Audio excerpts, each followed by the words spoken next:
Well, the rumor mill is hot yet again, and finally it's something I am interested in from Nvidia, even though I do not like the price. That is, the GTX 1080 is reported to launch in March, so next month, and it's supposedly already in production or something like that. So Nvidia's hotly anticipated GTX 1080 enthusiast grade graphics card is reportedly launching in March. Just as I said, a report claims that the Taiwanese manufacturers have already begun production of the graphics cards based in Nvidia's upcoming GP102 silicon. The card will offer similar performance to the company's flagship $1,200 GTX Titan X, but at a more affordable price. Gamer sources claim, furthermore, unlike the Titan X, custom design and aftermarket cooler versions of the GTX 1080 will be available shortly after release, which we're looking at probably what? 2 weeks minimum, probably a month max. The newcomer is speculated to be priced between $750 and $900 at launch, and to land somewhere between March 20th and March 23rd. Well, at least it's before June, so I guess the rumors of it hitting before Vega seem to be somewhat true if this is real. And that Nvidia will be hosting a GTX gaming celebration event on February 28th, which is the same time that the reviews for AMD's Ryzen CPUs are supposed to go live. This is an interesting move. Has to launch now. It has to. Why would you even hold a gaming event the same day that your competitor is launching the hotly anticipated CPU that has been all the rage of tech news for the past like 4 fucking months, if you're not going to drop a bomb, which is Nvidia trying to put out the 1080 Ti to preemptively strike Vega. Just in case Vega is good, the 1080 Ti will have a month's worth of sales and people who are sitting there waiting, and they're probably cashing in on the fact and hoping that, like, you know, people will sit there, the 1080 Ti will launch, 1080 Ti will kick a lot of ass and probably double the performance of the 1080 SLI and whatever, everything on the market, and everyone who's, you know, they got ants to their pants, got money to burn, they're sitting there, I want Vega or the 1080 Ti, whichever one comes first. And Nvidia is going to make the smart move by putting it out as soon as possible and getting those people riding the fence that can't wait to get their hands on a new GPU. So this will be interesting. The only problem I have is the price. And like 750 is pushing it, but I'm guessing that's where they might land, considering, let's see, 1080 was priced at 650 and the 980 was 550 last gen.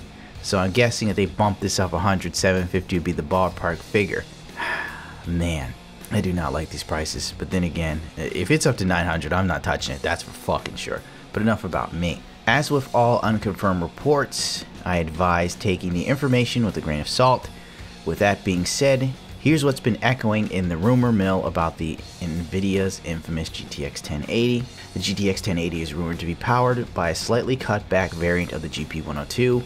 The same GPU sitting at the heart of the Titan X. Only this time it'll be 52 out of the 60 SMs will be enabled, with the remainder 8 SMs physically lasered off. Oh man, that sucks. So it'll keep you from modifying it, huh? This is only 4 SMs fewer than the GP02 variant used to power the Titan X Pascal, Nvidia's fastest graphics card to date, and would amount to the total of 3328 CUDA cores. Cutting a few more SMs from the GP102 allows Nvidia to improve yields, and by pushing the clock speeds up compared to the Titan X, and similar performance product can be created, just like the GTX 1080 compared to the original Titan X Maxwell. In fact, to make up for the cut SMs, Nvidia is rumored to have pushed the clock speeds up significantly compared to the Titan X Pascal. The result is a 10.8 teraflop FP32 compute. Because Nvidia is allowing its partners to go wild with the design, we're bound to see factory overclocks of the 1080 Ti that will outperform the Titan X right out of the box. Fingers crossed that it's true and it doesn't cost, you know, your dick and your nut and your future children, if you haven't had them already.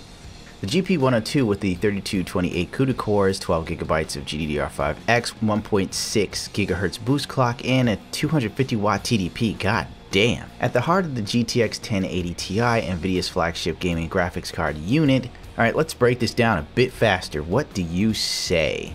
Being a GP102 based card, it should feature at least 12 GB of GDDR5X. Most likely it will only have 12. It will not surpass the Titan, that's for fucking sure. They're not going to do something to piss off the people that pissed out $1,200 for a card to see a cheaper card have more. 10 gigabytes of memory running across 384-bit memory interface. Good to see they're sticking with 384, considering there's talks of being cut back to something like 360. The rumor mill has been insane for this card. Yielding a mighty impressive 400 gigabytes of memory bandwidth, the card's core clock is rumored to be around 1.5 gigahertz with a boost of 1.6 gigahertz. There's obviously room for overclocking as well, especially on custom models with high-end aftermarket air and water cooling solutions. Finally, the card has a thermal design power of 250 watts, just like its bigger brother, the Titan X. Well, hopefully, this probably won't be, but hopefully this will be one of the last stories we hear about AMD's Ryzen, because apparently the review samples have already gone out. I've seen pictures of the review samples before a couple people, and I'm not allowed to show anything, you know, but now you can probably find them. But I got to see something. All I can think is, like, I get to look at it before most people, but how come I don't get to have one? AMD's Ryzen reviews are coming on February 28th, which is 11 days from now. Let's see, the reviews for AMD's next generation Ryzen CPUs will go live on February 28th and will include about half a dozen different models. The sources from WCCF Technica have revealed the company is currently in the process of seeding review samples to testers across the globe. AMD's officially announced the launch date for Ryzen is March 2nd. That's when a majority of the lineup is expected to go on sale, with a few models expected to be shipped to customers a couple days before that. In fact, just a few hours ago, several European retailers have begun taking pre-orders for Ryzen 7 1800X, 1700X, and 1700, with shipments expected to commence on the 28th. The new roster of CPUs includes 17 different SKUs starting at $129 and going all the way up to $499, which might be the one I'd grab. Full AMD Ryzen CPU lineup: 17 95 watt, 65 watt chips, 864 cores. We all know this. We've been down this road so many times that it's become a moot point. The lineup includes 8 core 16 thread models, 4 6 core, the lineup includes 5 8 core 16 thread models, 4 6 core 12 thread chips, 4 quad core 8 thread models, and 4 quad core 4 thread models. One thing all Ryzen CPUs share is their ability to overclock. Every Ryzen CPU chipset features that, a fully unlocked clock multiplier to support easy overclocking, unlike Intel. Let's see here. Now, what I like about this, let's just skip all of the sort of SKUs, information, stats that we all know and so on. What I like about the fact that AMD's Ryzen is doing is the fact that I'm sure you already know about the benchmarks where the Ryzen 1800X is up there with a fucking 6950X from Intel. That's a $1,200 chip, you know, and this $500 AMD chip is right next to it. Now, you can say I'm pro AMD or I'm a fanboy or whatever, which I'm not. I'm pro consumer, because I am one, and you should be too. What this basically means in the long run is Ryzen is going to drop the fucking floor from under Intel's enthusiast grade chipsets. This could be the, if this goes well, this is the end of $1,000 chips, dude. Alright?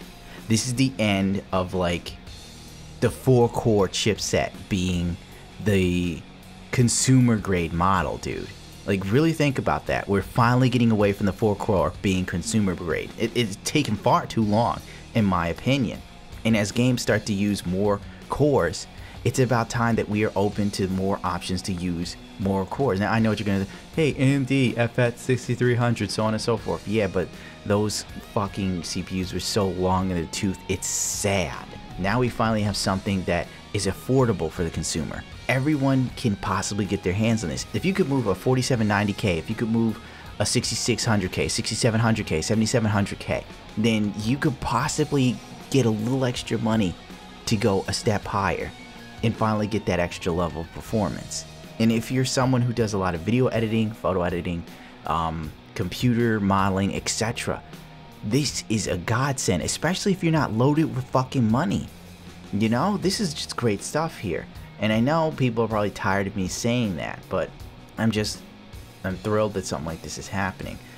Everything else that's being speculated upon or talked about in every thread about AMD launching Ryzen very soon is all the same stuff we already know, and I'm not going to put you through the same rigmarole, because for God's sakes, everywhere you turn there's a Verizon, my fault. Everywhere you turn there's a Ryzen video, you know, everywhere you turn. So we all know what's up, you know what's up. I've already talked about it in great detail at length in past videos. But I figured, why not do one more? We're that much closer to AMD's launch.